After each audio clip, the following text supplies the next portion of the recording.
You know that feeling, that nagging discomfort inside? Mm. Like when what you believe and what you actually do just don't match up. Yeah, or when what you really want feels miles away from your reality. Exactly, that kind of internal conflict. It's pretty universal, right? Yeah. That's what we're diving into today. We are. We're looking at cognitive dissonance, that psychological clash. And we're doing it through a really powerful personal story, exploring addiction recovery. That's right.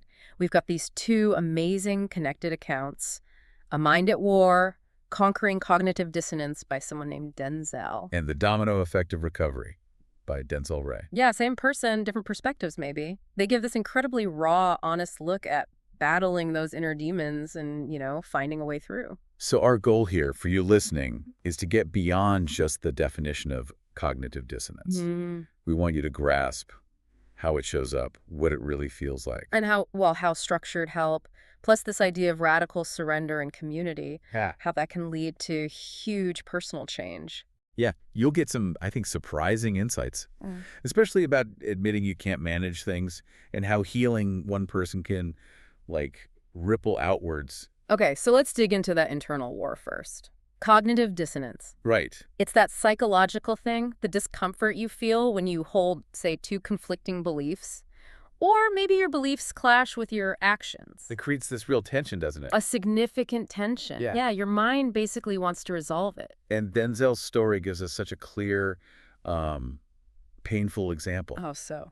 Well, he talks about having this deep belief, deep down, that he was unworthy of happiness and success. Wow. Okay. But at the same time, outwardly, he was trying to achieve those exact things. That's a massive conflict right there. Huge. And it wasn't just theoretical. It led to this cycle of self-sabotage. Like what? Procrastination. Yeah, procrastination, tons of self-doubt, using unhealthy ways to cope. It's like he was constantly tripping himself up. And the toll that takes?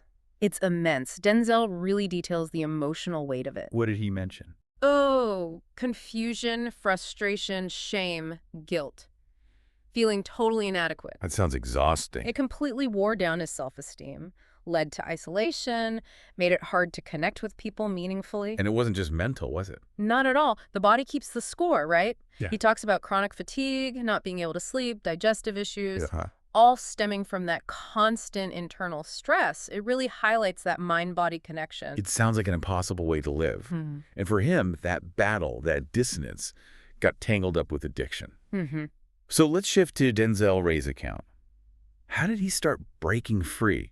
He uses this metaphor, the first domino. Right, the domino effect. He frames recovery like that one key step knocking over the next one, a chain reaction towards healing. So what's the very first domino? Desperation, pure desperation. Not just feeling down, but... No, it's that point where the sheer pain of the addiction is finally worse than any temporary escape it offers. the breaking point. Exactly. Realizing life is just broken promises. He describes it so vividly, being trapped in a downward spiral, a living hell. And feeling stuck. Unable to ask for help. Yeah, facing that paralyzing hesitation, just frozen. And his description of relapse, it's intense. He talks about shadow realm companions. It's terrifying. He felt pursued, delusional, thought these entities were trying to steal his drugs, hurt him. And he tried to appease them. Yeah, offering them hits of caviar, which was his term for premium crack and liquor, trying to bribe these hallucinations. He calls it cocaine-induced psychosis. And this constant feeling of an evil presence right behind him. Chillin' stuff. So how do you possibly get out of that when your mind is playing such tricks? Well, this is where it gets really interesting, kind of paradoxical. The way out wasn't more control, more willpower. No. It was the opposite, a full surrender. He realized nothing else was going to cut it. Surrender, like giving up. Not giving up on recovery, but giving up the fight he couldn't win. The fight to control the addiction. He calls it the paradoxical process of surrendering to win. Surrendering to win. Yeah, leaving no room for hesitation whatsoever. Just letting go of the illusion of control. That's a powerful idea. Yeah. So how does that connect to what he calls unmanageability?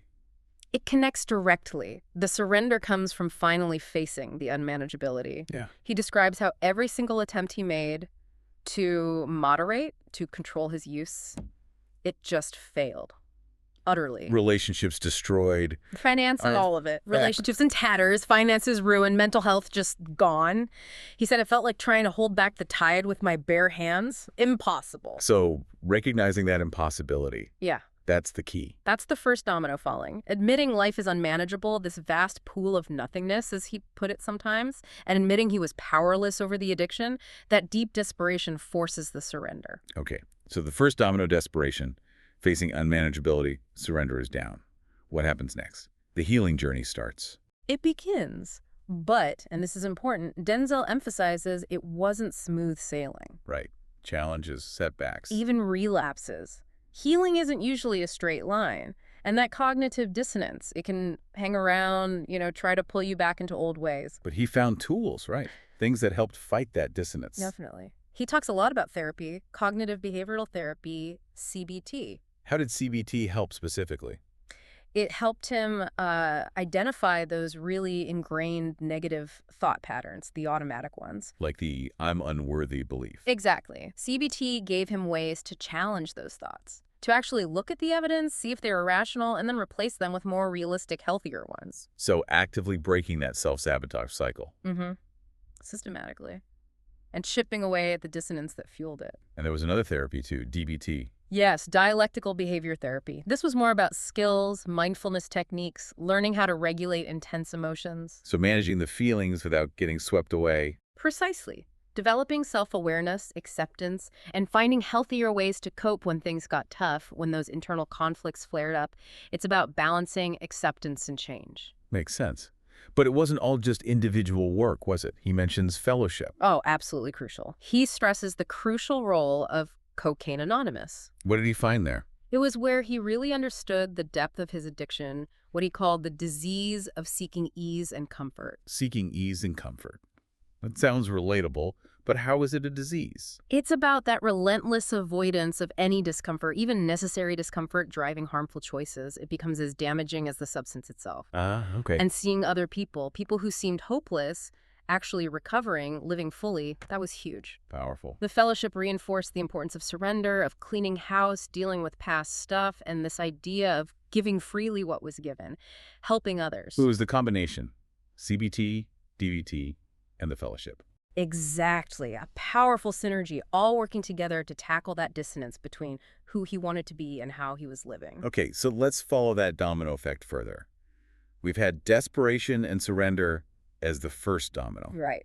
Then comes the second domino in the chain reaction. Acknowledgement. Just admitting it. Admitting I need help, and then acting on it, actually reaching out. To therapists, support groups. Yep. Therapists, groups, treatment centers. And often, friends and family become really important allies at this stage. And then comes the really hard part, physically. Detox. Yeah, Denzel Ray calls detox and withdrawal brutal. A storm of physical and emotional chaos. Sounds awful. It does. But he also finds something else in it. Incredibly, yes. He calls it the birthplace of resilience. Wow. He says each day without substances is a domino standing tall, like defying gravity, just one moment, one day at a time. It speaks to the courage involved. There's a science aspect, too, isn't there, about the brain? He talks about recovery as literally rewiring the brain. Like resetting the dominoes. Exactly like that. Resetting a toppled row, getting them aligned again. It involves healing those dopamine pathways in the brain. And that leads to? Eventually, the return of a different kind of joy.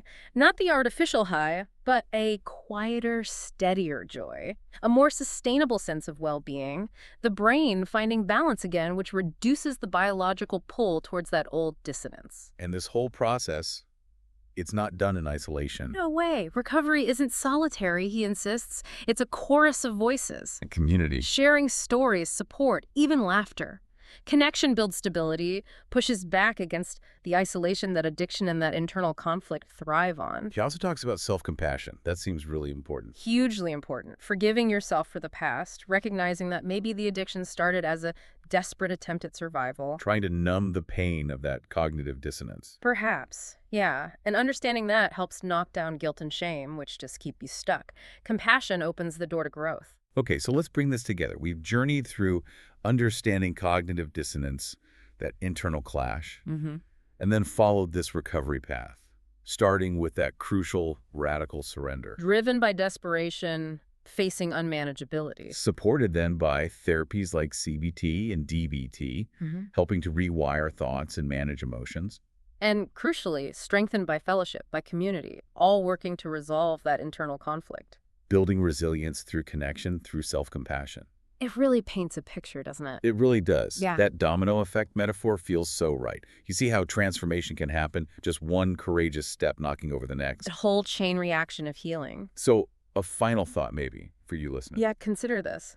That act Denzel mentioned, giving freely what was given, sharing your own recovery story, your hope. Mm-hmm. How might doing that not only solidify your own healing, helping resolve any lingering dissonance within yourself, But also, but also start new ripples, positive ripples, going way beyond just you? How might sharing recovery spark a whole new chain reaction of hope and change in other people and communities?